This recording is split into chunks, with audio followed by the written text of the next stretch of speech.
We're clear for takeoff.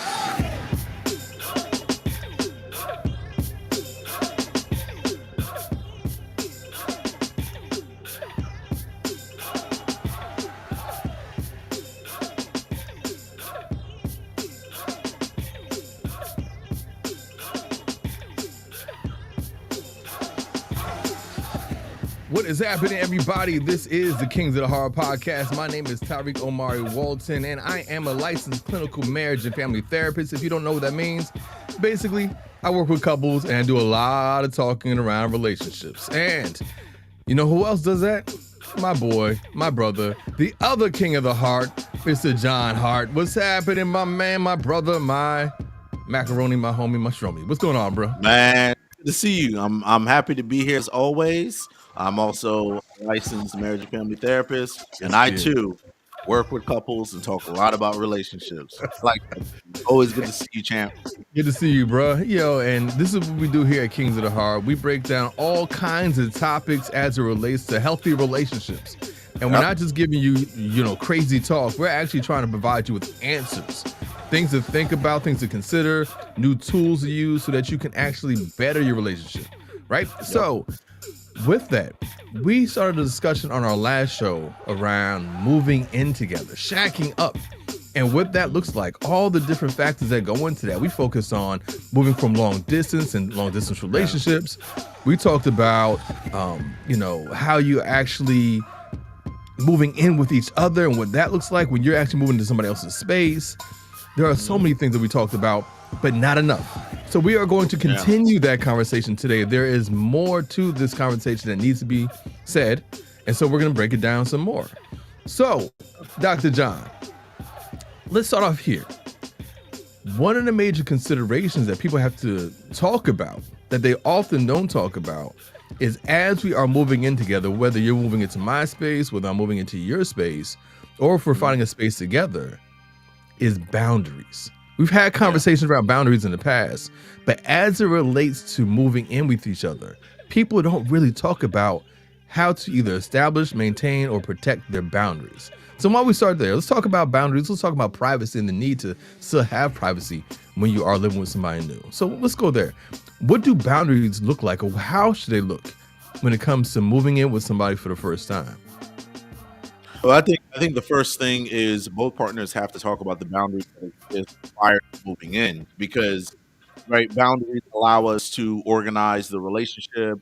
It helps us to understand how to relate to each other. There are rules, there are expectations that really dictate the way that we interact. Now, when two people are living or not living together, there are boundaries that have existed over time, and so that transition to moving in together calls for multiple conversations, not just one. Like, people have to be open and ready to say, hey, as much as we're excited, as much as the energy is flowing, we actually need to sit down because it's going to look different. I mean, that's the very casual language when you think about boundaries. It's going to look different, feel different, right? When people are saying that, that's pretty much them saying like, hey, our boundaries are going to be different. And so it's up to us as respectful, loving, caring adults to say, hey, now that we're living together, this is a part of me that I need to not only share with you, but I need to walk you through this. I need you to understand why and how critical some of these things are to me, right? Whether it's privacy, whether it's guest or any of those things, it needs to be talked about because it's a different set of boundaries, set of expectations when you're just when you're visiting each other's homes and staying for a weekend, staying for half a week or sometimes longer than a week, right? It's much different, folks. It really is. And so we have to have those conversations. And the reason why I'm flagging this is to not create the impression that boundaries don't exist prior to moving in. Right. They actually do, which is why we're saying you need to talk about it, because there may be critical changes to the boundaries that need heavy discussion, actually. Yeah. I think that's a key point that you said, that as we are moving in together, as we're making this transition, that boundaries have to transition as well. That the boundaries that we may have had before, which were probably good, if we have had discussions about them, they're going to look different. So I'm with you 100% in that.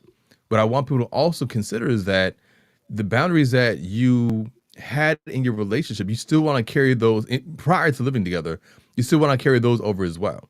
Sure. So whether it's looking at your, your mate's telephone, whether it's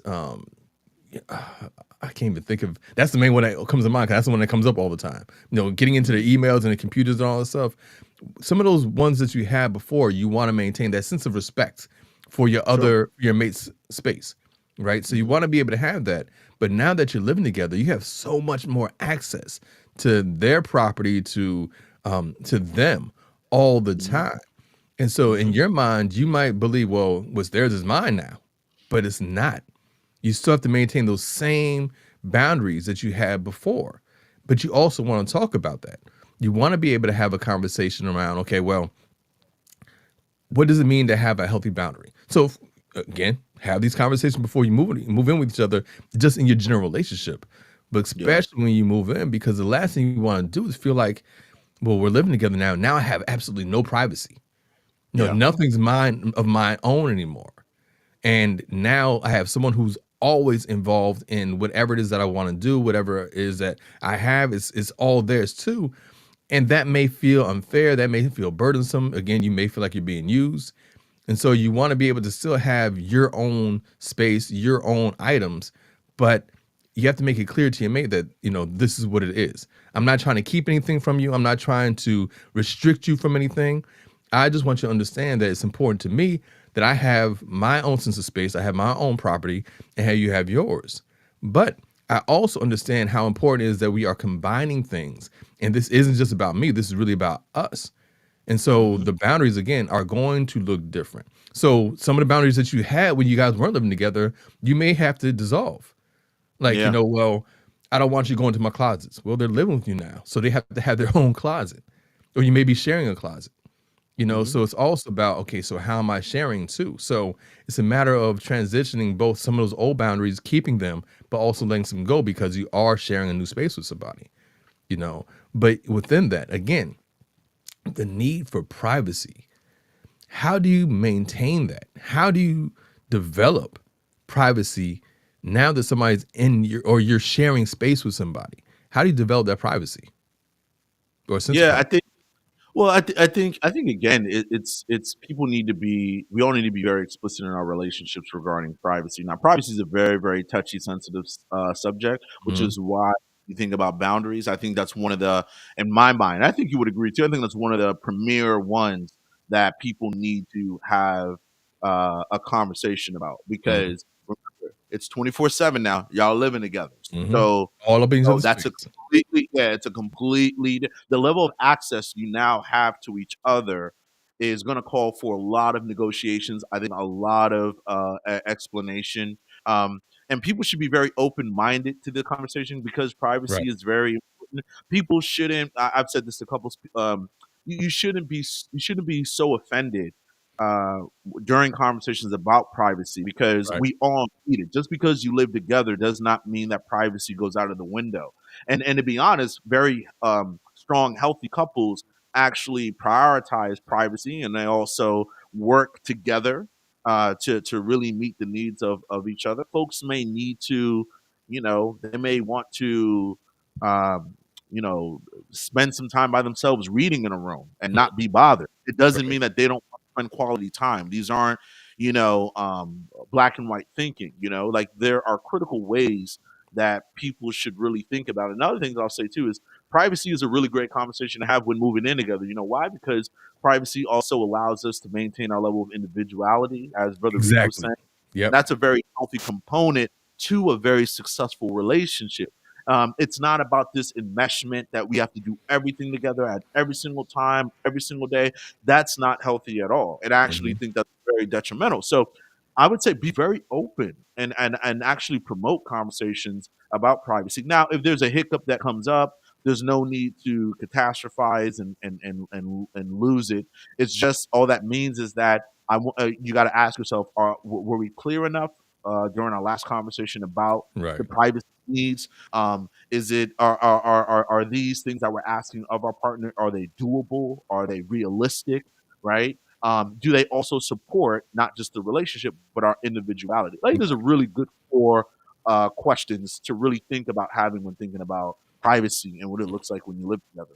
And I also think about the different elements, like the different examples of privacy concerns, right? Absolutely, yeah. The first thing I think about when you're moving in with somebody and you no longer have the amount of time by yourself that you used to have because someone's always there, phone conversations, right? You Mhm. always have somebody ear hustling now. There's somebody in your space who can hear every conversation you're having.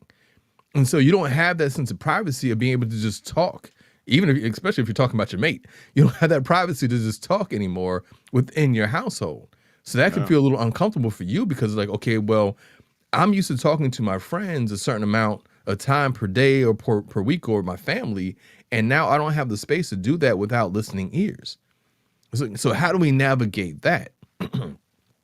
I don't have the time to just be on my phone in whatever way, whether it's texting or, scrolling through stuff. I don't have that time to do that anymore because there's always somebody around, yeah, who true. wants my attention. And so that actually brings something else up to mind for me. As you are trying to maintain your boundaries and maintain that sense of privacy and your individuality, you also have to build a sense of consideration for somebody else. Because, like I Yeah, said, say if you're used to talking on the phone a certain amount of time to your friends and your family, but now you have somebody else in your space who's always listening, you have to take into consideration that they're also there, and you talking on the phone as much as you may, you're actually disrupting their sense of peace, right? yeah, Because of the noise that you're making when you're on your phone. So you also have to yeah, take into consideration the consideration of somebody else being in your space. But again, like yeah, I said, there's so many different examples I can think of you want to talk about and really break down what that's going to look like. So, what are your expectations for being able to talk on your phone when I'm around? Do you need me to step out? Do I need to find somewhere else in the house to go? Do I need to put on headphones? Do I need to turn down the music or the TV or whatever? What does that look like for you? So that's one major one for me. What are some examples of privacy concerns that people need to consider? Some real examples as they're making this transition. I think food is a Ah, very, true, true. one. Food is right, it's when you go from, spending a couple of days, at someone's spot or them spending time at your spot, Yeah, they're not eating you your leftovers usually. like there's stuff in the pantry, there's stuff in the Hmm. refrigerator. How do we negotiate? Like, am I able to eat some of yours? Is this yours or versus is this us? Right? Ours, Like food, food right? food is yeah, food is very, very sensitive. People get very comfortable and it's important that we. So I bring up food as an idea of privacy because food is a very, very sensitive topic. Hmm. People also have past, even if it's like family of origin, triggers regarding food, right? Oh For yeah, folks true, who grew up. true. I grew up as one of five, and so food has always been very sensitive to me. I don't argue about it. I don't talk about it. Hmm. Um, so whenever my wife was like, she would eat something of mine, like, nah, I don't like, I don't care, like, because again, I grew up. When you grow up from a big family, as some of us do, food, touching people's food, eating people's food, that kind of stuff. It's something to really talk about. I think Hmm. it's easy to say like, oh, well, food, but no, I'm being dead serious, everyone. Like, food is a very sensitive, triggering conversation regarding privacy. Just because you True. live together now doesn't mean that you can just be eating and doing whatever. So there needs to be conversations about that. I see you laughing, brother Rick. I know you. Yo, What's because what pops in the mind are those people who start fighting because people are writing stuff on the food in the fridge, like I writing their know, name. bro. Yo, it's one thing to No. do that at work because people at work can violate too. But now that you're writing stuff like, okay, this is my milk, this is Yeah, mine, this is mine, this is mine, and the other person's like, hold on, what's ours? yeah, So it yeah. really becomes a conversation between what's ours, what's yours, what's mine. Ours versus yours versus mine, and And and and I just want to ask, sorry to cut you up. Like, it doesn't, just because you live together. I'm just gonna say this: just because you live together now doesn't mean that either partner is beyond asking. You need to ask. Like, true. just Okay. like, you know what I mean. Like, don't overlook that. Yeah. Yeah. Don't Good point. say, "Oh, we live together now, so I'm just gonna eat it." No, hey, babe, sweetheart, Who drank all the Kool-Aid? Oh, I meant to yeah, ask. it's like, are you gonna eat this? This is still from like yesterday, Right. you know. that because that's about respect. And if we're talking boundaries, boundaries and respect go hand in hand, which is why I'm saying I'm uplifting food as a privacy slash boundary concern because it's a very sensitive topic to all of us. And like Reek's saying, people have different experiences regarding food at birth and their experiences growing up. And so we really need to pay attention to that. Yeah, there's nothing like when you move in with somebody and your leftovers, the thing that you've been looking forward to all day long. Like, I'm telling yo, what we had for dinner last night, yo, I can't wait to go home and finish that. And you get home and it's gone. Why? you, Because you go. have someone living with you now who done Yeah, ate your leftovers because they believe they had claim to it too. And you know what? They probably right. did. They probably did. You're just not used to it. And so having conversations around that specific thing, I'm glad you brought up food because obviously that's a very touchy subject for me for Oh, sure. it is. Um, Yeah, it is. because my wife has been great with that. I mean, she does a meal prep anyway. She actually came into my life and just took over all the cooking anyway. So she makes Yeah, sure she yeah, prepares enough for both of us. And so yeah. I'm not really worried about that now. But oftentimes, whether it's a roommate, whether it's Sure. your mate that's actually living with you now, um, Or food family member. disappearing, that food disappearing can be a Telling you, very, very touchy. I it's. mean, I've seen people go off on, I mean, lose it, for lose it. lose it, Yo, what happened to lose my it, last B. slice of pizza? What do you mean your last slice of pizza? That was for Yeah, anybody who got to it, lose and, it, B. and people get real hurt. They get real hurt about that one. So yeah, that's a great one. That's a great one. But like Yeah. I said, what about approaching things? How do you begin to approach things from a place of what's ours versus what's yours versus what's mine? How do you even begin to have that conversation where you're setting, again, this is about boundaries. We're Yeah. moving a little bit past private. I guess it still deals with privacy, but we're really talking about boundaries here and respect. How do we define, how do we decide what's ours versus what's yours and versus what's mine? Yeah. I think again, one of the things that we uplifted last episode, and to me it makes sense to kind of to bring this one back regarding mine, yours, and us, is that's where we were talking last week about there's a major difference between when one partner moves to the other partner's spot Mm. permanently Hmm. because both partners get a brand new spot together because the symbolism that happens for us as humans is Yeah. so that one partner who moves to the others may not feel that there's any claim of space, of privacy, of touching, moving things around, even though the other partner's like, oh, do whatever you want to do. It still is about comfort.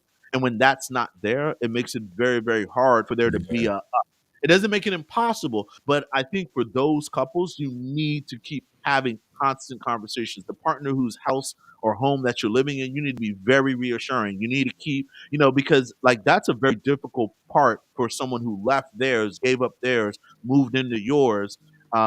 They're now feeling squeezed and tight in the box versus couples who end up getting a new place jointly together. Well, the symbolism between that, not just for putting your name on a lease or on the deed of a mortgage, it's all about, you know what? I can conceptualize this as mine as well, in addition Hmm. to yours. It allows for conversations to be open. Now, again, finances are always very critical and touchy. Sometimes we need to just like live at one person's spot. But again, it's still a valid point that the me, mine, yours, and us. One of the biggest equations for people to just flag for is going to be, well, what spot are you staying in, and Yeah. who's it? Because that to me, Reek, I don't know about you, is one of the beginning parts to these kinds of both conversations and potential conflicts down the line. Yeah, a common refrain I hear from couples, especially when one moves into the other person's place, is I no longer have space for myself. I don't have my Yeah, own stuff. I don't have my stuff here because it's all in storage now. it's I on don't storage. Yeah, have I don't have space for myself here because everything's already claimed. yeah, So it becomes very um like I can't think of the proper word, but basically you feel like again, there's nothing here for you. You again are moving into somebody else's world and you don't have any of your own stuff. So it's like, all right, so what do I have here? What is mine versus what's yours versus what's ours? Because this is all yours. yeah. So how do we Yep. make more space for us here? And I think that's goes along with what you're saying. Well, I want to make sure that you're comfortable here. So hey, Mhm. and you mentioned, on the last show how with your wife, when you guys first moved in, she moved in with you, that you try to Mhm. reassure her that hey, you can do whatever you want to here. But again, yeah, they believe that they're moving into a new space that's yeah, yours, and so they want to be respectful of that. And so there's a whole yeah. lot. There's a whole lot to get around there. Mhm. This also makes me think about learning to share. Because you Yeah. have some people who may be only children. You have some people who may not have gone to college, Sure. lived on a college campus. You have some people who Yeah. have never lived with anybody but their parents. Yeah. And so they don't know what it means to really share, or they struggle with the concept of sharing. That's a good one. How do Good you point. introduce that part into the conversation? Again, we're talking about what's yours versus what's mine versus what's ours. If you don't have a lot of familiarity with having to share with others, how do you introduce that into the conversation? Either as a person who doesn't know how to share or the person that's trying to get the other person to share.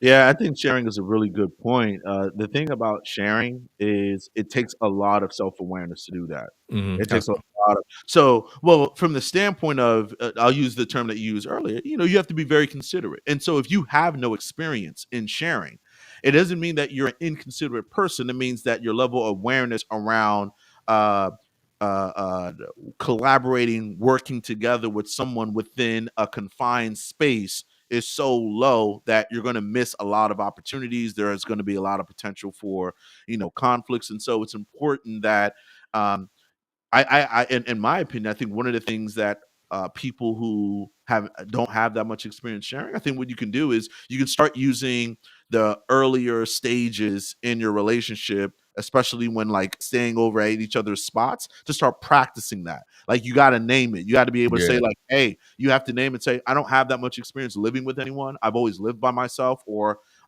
my transition has been from my family's home to this current home that I'm at. So I don't have any experience. I think mm, it's okay. I think people need to name that because if you name that, it allows your partner to also understand if they're coming in with a completely different set of experiences, it allows there to be far more conversations. But dare I say, there's going to be some troubleshooting. And I think if yeah, we can troubleshoot collectively, I think that's far better, where it's not always about when the person who doesn't have much experience sharing, if and when they mess up, because they will. It takes a yeah, lot of yeah, experience to literally share. It takes a yeah, lot of awareness. It takes a lot. It doesn't mean that they're bad people. It doesn't mean that they're unhealthy or narcissistic or all the words that people like. It's not about that. But if you don't have experiences full blown sharing within a confined space, then I think that person deserves some level of grace. empathy, but they got to do the work, right? Yeah, And when things come up, we use that as an opportunity for growth and learning and to assist, because that will help bring the bond together. You know what?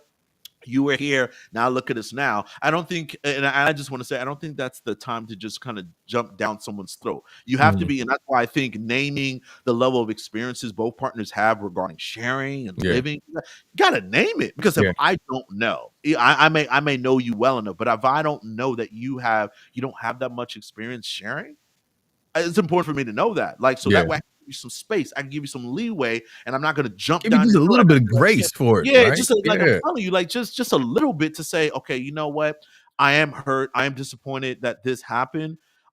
They're new to this, and yeah, so let me walk them through this situation, how it's impacted me, and then it's not. I gotta be honest. I'm gonna say this, and I'm done. It's not about just putting it on them. If this is truly a relationship, and if you're living together, you troubleshoot collectively. That's what yeah, I tell my yeah, that's what I tell yeah, my couple. This is yeah, not solely on the person who is struggling. It is a yeah. collective venture. Living together is a collective venture. So I just want to throw that out there, Yeah, brother. yeah, and you can't be afraid to call them out when it happens. Again, give them some grace, give Yeah, them some space, but you have to be willing to call them out when it happens because again, they may not realize that that's what they're doing. exactly. You know, Exactly. I was having a conversation with a colleague yesterday, and she's in her late 50s, and she's not married, but of course she wants to be married, and she was just talking about how hard it would be for her to be with somebody now because she lived Sure. by herself for so long. And Sure. how much of her independence she believes she'd have to give up, and how much she would have to do, how much work she would have to do, and how much effort would go into actually being in a relationship with somebody. And part of that is also sharing your space with somebody, or sharing a space with somebody if you're deciding to move in to a place together for the first time. There is so much that you have to consider somebody else. It's not just about Yeah. what you want and what you're used to, but you have to really change the way that you think about Yeah. your own life. Again, most of this is all about forming it in us. It's not just about Mhm. what I want anymore or just what you want. We're in a relationship. Yeah, We're living absolutely, together. What absolutely. is good for us? And so, as a person who may not have had to share a lot in the past, you really have to change your own thinking around what it means to be a person, Yeah. because you're really not just by yourself anymore. So Mhm. again, having those conversations around, okay, what do you need? What do I need? And where do they align? So that we can figure out what really is ours. When it Yeah. comes to moving into a new space together, right? One of the main things you have to consider too is decoration. Mhm. I remember dating this woman years ago, and I'm a plant man. I got plants everywhere, Yeah, right? you do. Yeah. And she walked into my place and she was very uncomfortable because in her mind, being around plants means being around bugs and all this stuff. And so she was very uncomfortable in that space. I'm sitting there like, yeah, we can't live together. If I Yeah. can't have plants because they make you nervous, there's nowhere for us to go. And you don't want to decide a relationship just based on plants. But Sure. again, that played a major role in considering what it would be like to live with somebody. Yeah. Her house is very sparse. She didn't have many decorations. She might have had one or two pictures up. You can look in here. I got decorations everywhere. Yeah. I'm very I'm an artist. So when it comes Yeah. to my space, I want my space to reflect my personality. Yeah. And a lot of people, when they're moving together, they have, again, very different personalities, and the way that they decorate is going to reflect that. And so now, okay, we're sharing a space. So how do we decorate in a way that reflects the both of us, not just one more Yeah. than the other? So it's not Right. dominating the other person, Yeah. right? Yeah. You know, Well how said. did Yeah. you how did you how about you guys? I mean, I know that your wife moved into your space initially, but when you guys found your own place together, how did you Yeah. guys approach even decorating the place to reflect both of your personalities? I mean, we just, I think like most couples, you start talking, you start looking through things online, we start visiting places because a part of it is, yeah, that's what we did. We would like visit stores, shops, we would look online, and that would always spark really good conversations where my wife would be like, "Oh, I like this," and I'm like, "Yeah, that's cool," and stuff like that. But I think again, to your part, it's all about consideration. You can't Mhm. say no to everything. I didn't say no to everything. My wife didn't say no to everything. Right. I think ideally it always helps when you both kind of have the same style swag around decorating. I Similar mean, tastes. It's similar that's just, taste, right? yeah, that's one less thing to really worry about. And I kind of feel like we do. My wife brings in certain aspects of decorating that I never really thought about. And so like Mhm. that's great. Like plants. Like I never really thought about plants when I was living by myself. Plus, I'm in grad school. The plants would have died, all the time. Never Like I'm never never home. home. You know what Right. I mean? I'm Yeah. never home. I'm either Yeah, seeing true. clients or I was in grad school. So plants wasn't it. But collectively as a couple and now as a family, yeah, plants is very important and all of that. And so I've become very open to it. But she Mhm. was very patient and open to me about that, right? Also, picking furniture, I think is a big deal. Like Oh, furniture, yeah. like is a huge deal, right? We're talking Yeah. about plants and there may be pictures, but furniture, I think, is where it's at. I mean, it really communicates when you A walk into major someone's reflection home. a major Yeah, reflection of your taste of too, right.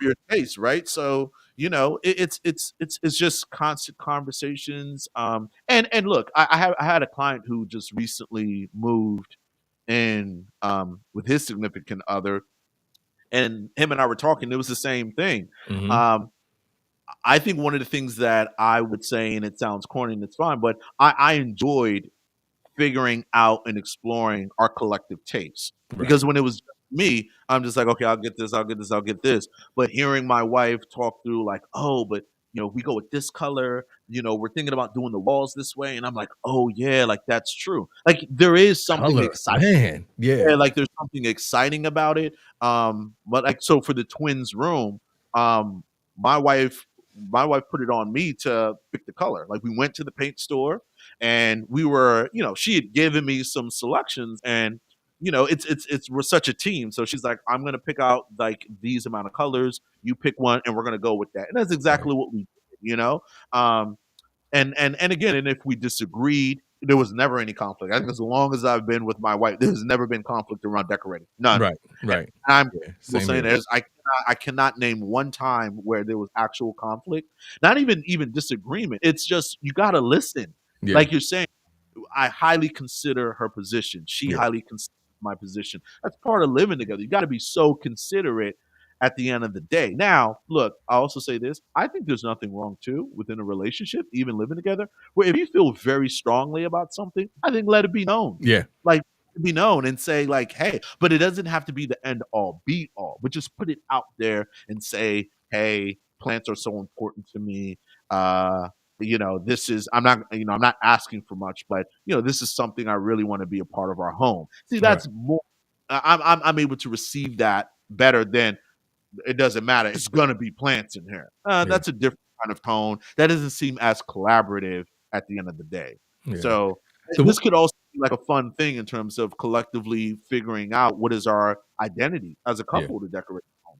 Yeah, I mean the one thing that can happen with that though, when you do feel strongly about something, you often have in relationships when one person feels strongly about everything, and the other person is a lot more Yeah, passive. that's not realistic. And so Yeah. then you end up having a very unbalanced home then because one Unbalanced person home. wants everything, and the other person eventually gonna look around and be like, "Yo, there's no representation of me in here," because the other person Sure. again dominate because they are so passionate about everything, right?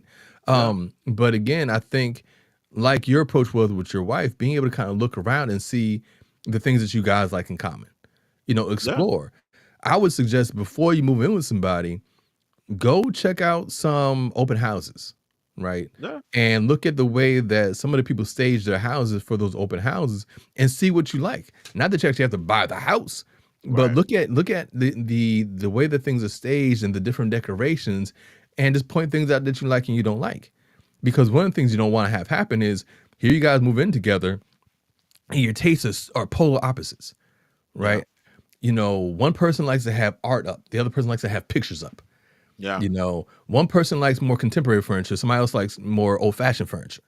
Yeah. And here you guys are, and you guys are looking around and like, okay, well, this stuff doesn't really mesh well together, but we both want to feel like we have pieces of ourselves in here.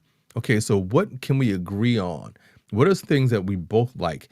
Where do our tastes and commonalities actually cross? So that again, this space is a reflection of both of us.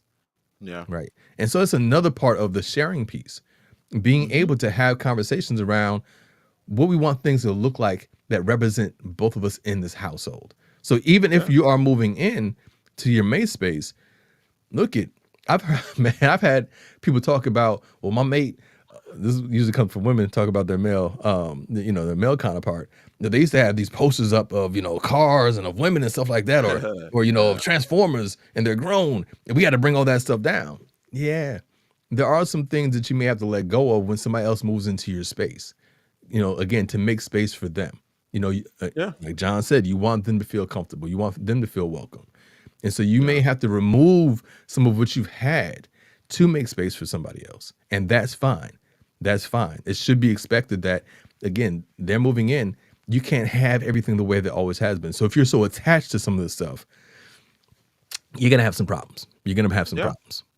Yeah. Right. I agree, bro. That's well said. So, Yeah. we talk about that. The other part I want to definitely talk about is respect. We touched on it a bit from, the point of boundaries and privacy and all that and sharing, being respectful. But another aspect of respect that you have to consider when it comes to moving in with somebody is that your behavior also has to adjust. If you're somebody who's used to just going out whenever they want to and never having to talk to anybody about it, now that you're living with somebody, you have to take into consideration that they might need to know where you're going. And a lot of Yeah. people really have a hard time being able to talk about that or being able to reach out and check in with their mate to tell them though, I'm going out or I'm going to do this. They just want to go. And that Mm. is not very considerate. It's not very respectful because again, you have somebody who you're sharing space and sharing a life with. So how do you talk to your clients about that part of being able to be more transparent and be respectful of your relationship as it takes into consideration that you guys are living together and the person needs to know what's happening. Yeah, that's a good one. It's very sensitive. I'd say, look, and I think again, we're as marriage and family therapists, we're always systemically thinking through a lot of these issues, and what that means is a lot of the things that we've talked about are all interrelated. So when I think about respect, yeah, that's why I brought it up and connected it to boundaries, because the boundaries that existed prior to moving in have to look different now. They just Right. have to. I don't know what else to say to you. I say that to clients all the time. And I tell them that you can get mad, you can get upset, but if you're talking about the true reality of not living together and then moving in together, there are boundaries that need to be discussed. And look, there are individual boundaries, and then there are the collective boundaries. Yep. And so what needs to Good be point. discussed is the collective boundaries. So now that we live together as a romantic couple, what are the expectations? What are the things that we need to protect against? And Yep. we plan around those. What are the things we want to uplift and keep doing? Like, those are really, because that speaks to respect. We have to name it, and but we also have to understand that I use this phrase with all my clients all the time. You cannot act single. That whole idea Yep. of, well, when Yep. I was by myself, I could come in at all the hours that but you can't now. Your partner who didn't live with you before, that same job that they have where they got to wake up at 3-4 o'clock in the morning has not changed. So that coming in late at night, you have to adjust. No, and again, I got to always block the brain. No one is saying don't go out and have fun. Stop Yeah, that. exactly. Okay. No one is talking about that. What people are talking about, as an adult, you made a very clear decision that you wanted to live with this person. And what comes with that is the ability to collectively reassess the boundaries, because we live together, and to really address what are the critical needs. Now, for both parties, you're not going to get everything. So I also don't believe in you just tell someone, do not go out. Right. No, No. that's just not going to happen. No. Okay. But Right. we You need to can't have have that expectation. you cannot have that expectation, right? So it goes both ways. And so what needs to happen is what's at the heart of the concern here. Mm-hmm. And you know what I mean? Like, what is it? The time. Like, I had one couple, it was the time. For the wife, it was the time. She didn't mind her husband going out, but she's like, if you come home at 1-2 o'clock in the morning, I have not been asleep because I'm worried about you. And I'm Yep. like, okay, it's the worry, it's the concern, it's the fear. You need to listen to that. She's not saying don't go out. But again, that's a collective boundary that has to be discussed, Yep. because you're still two individuals. So we respect people's individuality. But when you're talking about reassessing the collective boundaries and that you live together, you have to. Read my lips. You have to. There's no Yep. overlooking it. Love is not going to prevail without it. You have to literally collectively talk about it. And it means that there's a give and take, there's negotiation, there has to be flexibility, and there's also going to be a trial period. That's the Yeah. one thing Oh yeah. I'm gonna land on. You cannot expect people to come together, live together. I don't care how much they love each other. I don't. Like, it's all about, there's going to be a lot of trial and error and Yep. troubleshooting. Do not take that as a sign as, well, We're people not meant to be aren't, together. yeah, we're not meant to be. Calm down. Right. Transitions are difficult. They're Yep. stressful. People have to reorient. And let's be honest, some of the things that we've talked about last week and today, these are all things tied to people identity. Let me say that one more time. That's why it makes it Hit hard. 'em. It is tied to people's identity. So Yeah. you cannot expect people who are night owls to now be in bed at 8 p.m. with you. No. It Yeah. will not happen. Yep. They've been doing this for the last 20, 30 years. And so we have to collectively talk about, well, what could it look like, in which we are both able to respect people who go to sleep, or one partner who goes to sleep early, but also the partner who is not ready to go to sleep at Yep. 8 o'clock. That's Yep. a conversation. There's a Oh, strategy, for sure. and Yeah. and so you got to be able to communicate well. But I'm sorry to bust anyone's bubble today, but it's not going to be quick, because if you listen to last session episode, you listen to this episode, if you really read between the lines, a lot of the things that we're bringing up, sharing, privacy, it's all tied to people's identity. This is Mm-hmm. some of the stuff people have been operating, even when you guys were together and living apart. If you're really paying attention, you are seeing how they live. Yeah. So you can't be this grand old expectation that, well, they should just change. No. Yeah. Yeah. No, we're talking about people's personhood, identity. It takes time. Be flexible. That's part of being in a relationship. Mm-hmm. And if you don't want to do it, then go ahead and rethink the strategy, because that's not going to be it for you and or them. Yeah. And the other side of that coin is considering somebody else. That's one of the main things that you always have to think about when you are moving in with somebody, is that you will be constantly considering someone else's feelings, right? Yeah. So whether you are, someone who likes to stay out late at night and your mate is there waiting for you, you're considering how they're going to feel with you coming home late. So even Yeah. checking in, letting them know, hey, I'm gonna be out a little bit later Absolutely. than I expected, right? So doing things like that. But one thing about moving in with somebody is you are constantly considering someone else's feelings. So even we go back to food. You're used to going out and maybe you want to grab something and just come home and eat, right? No, you got somebody at home that you have to consider may want to eat. So now you, before you go Absolutely. anywhere, you may have to reach out to them, have a delay for them getting back to you to tell you what it is that they want to eat as well. So it's Yeah. constantly consideration. I Constantly. can't Yep. I can't just go grab what I want and not consider my wife. No. No, Yeah. I have to call her and be like, hey, what time are you gonna be home? What do you want Yeah. to eat? I can't we had Yeah. that conversation a lot Every day. more than anybody Every wants, day. right? Every day. But that's the whole thing. It's all about consideration. It's constantly Yeah. considering the other person.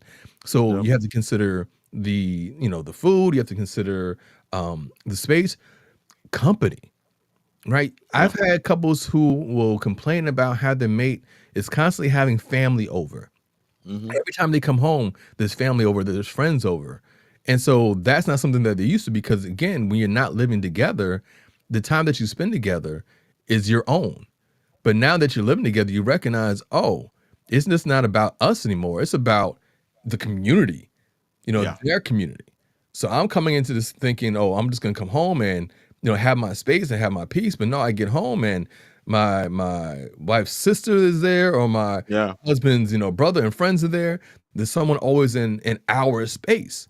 Yeah. And so, as a person who's bringing other people in, you have to be considerate of your mate. Is your mate going Absolutely. to, how are they going to react to having people in your collective space? Yeah. Because, that's not something they're used to. Again, Hmm. as a person who's coming into the space and seeing this is something that your mate may be used to. And so you have to consider them and their feelings and their individuality and their personality. And this is just what they do.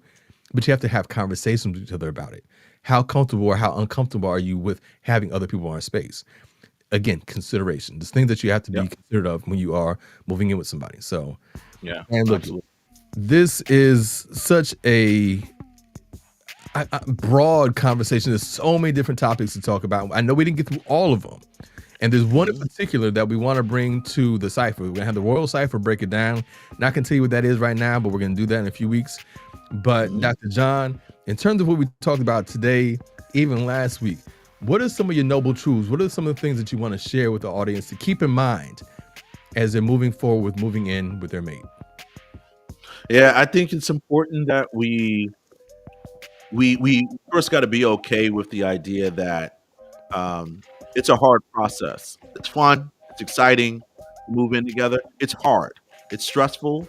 It's going to be a lot of insecurities, and so that collective mindset, I think, is something to really work on for both partners. Both partners have to understand that when you make that decision, it's now a collective effort. It's no longer an individual effort. So that Right. means, as we talk about, there's consideration, there's respect, there's boundaries, there's a lot of things that need to be addressed. So that's one noble truth, is work on shifting that mindset from the individual to the collective, Yeah. right? And then the other noble truth that I'll highlight as well is, because it's such a broad topic, I honestly would, like, I think Reek would agree, spend as much time over talking this Planning. process. You can't, Planning. yeah, you cannot We talked over about we talk talked this. about that a lot in the last session. You Got to have plan. to plan. Hmm. There's so much that goes into it. Yeah. Do not just allow love and the butterflies and stuff to just carry you into that space. Then it ain't not gonna work. You're gonna be Hmm. hitting us very quickly, right? So Right. those those are a couple of my noble truths, brother. What about you? Yeah, I just want to piggyback on what you're saying right there in terms of, combining. And the thing to take into consideration, I like to say this all the time. Matter of fact, my homegirl that I used to be on a radio show with years ago, she brought this to my attention. The biggest shift for her, just going into a relationship and being married, was moving from the I mindset to the we mindset. And that's something that should already be happening as you're developing your relationship. But it jumps so far forward when you're actually moving Exactly. in with somebody. You really have to think about what's best for us, not just me, but for us. I still need to maintain a sense of my own individuality. My mate needs to do the same, but we also have to consider, almost more than anything else, what's best for us. And so don't walk into this thinking that, okay, well, they're moving in my space, so this is still all mine. No, you have to learn how to share. You have to learn how to share in a way that you may not have had to before. Consider people and consider someone else's feelings in a way that you hadn't had to before. Recognize that you are not by yourself anymore, and that in doing this and making this transition, there's somebody else there that is dependent on you, considering them all the way. Otherwise, it's going to hurt, it's going to be painful, and you are not going to like each other after a little while if you don't take the time to really talk about these things, plan. But more than anything, you got to consider the other person all the time. Absolutely. So that's what I got, Dr. Don. That's what I got. What do you want to tell the people about Dr. John? Where to find out more information? Who you are? What do the people need to know, Dr. John? Yeah, I hold multiple hats. You can always come and check us out at kingsoftheheart.com. We're doing a lot of great stuff. We're really excited about the year. Come show some love. We always update our page. And please check out, send to your friends, family, this podcast. We're on all the major screens, right? So we're fully accessible. Clinically, you can reach out to the Relationship Counseling Center of Maryland. I'm there doing a lot of great clinical work there. That's RCC Maryland, maryland.com. Right. I'm also with the Beer Institute of Justice, leading critical work in legal reform. And so always come check out what that looks like nationally as we really try to work on reducing mass incarceration and the impact it's having on all of our communities. So, yeah, that's what comes to mind. And always you type in my name, Dr. John Hart. All that's going to pop up, social media, contacts. I'm fully accessible. And so, yeah, don't be afraid to reach out. I appreciate the people who do. So, keep it up, folks. But yeah, Brother Reek, what about you? Where can we find you, and what are you up to? What do you want the people to know about you? As always, like Dr. John said, you can find me and us at kingsoftheheart.com. You can also go to my website, TariiqOmariWalton.com, to find out more about everything I have going on, as well as my private practice therapy website, which is insightmft.com. Or you can just find out all about Kings of the Heart, Dr. John, and Tariiq on all the different social media platforms. You can hear us streaming on all the different streaming platforms, and you can watch us live on Friday mornings like today at 9 a.m. as we record this, and you can watch it later on YouTube or on Facebook on our Kings of the Heart page as well. So that's what we are. That's what we do. And Dr. John, as always, bro, love you, man. Glad we had this time together. Glad we could get deeper into this conversation. Yeah. And I look forward to, having a little bit more. We have just, like I said, a little bit more we need to talk about here to really bring this home. We'll bring that back to the World Cypher in a few weeks. All right. So all the listeners, all the watchers, thank you guys for tuning in, and we will catch up with you again very soon. Check us out later. Peace. Peace.